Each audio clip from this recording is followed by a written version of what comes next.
хотирот аз падар.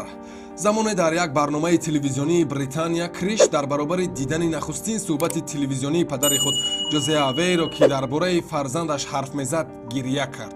Падараш он вақт гуфт ки аз фарзандаш ифтихор мекунад. Дардовараш он аст ки ӯ надид ман кӣ шудам. ӯ дар бораи ман чизе намедонад. ӯ ҳеҷ гоҳ намебинад ки ман ҷоизаҳоро ба даст меорам. ҳамаи аъзоёни оилаам дидан, аммо ӯ нест, гуфтааст Роналдо. Роналду барои он нӯшокиҳои спиртӣ намехӯрад, ки падараш аз инҳо хеле бисёр менӯшид ва дар 52-солагиаш вафот кард. Ҳарчанд Роналду борҳо ба падараш гуфта буд, ки дар беморхона ӯро табобат мекунад, аммо падараш розӣ намешуд, чунки бисёр гирифтори майзадагӣ шуда буд. Тавре Роналду мегӯяд ӯ ҳар рӯз маст буд ва ҳамроҳаш гап задан бисёр душвор буд.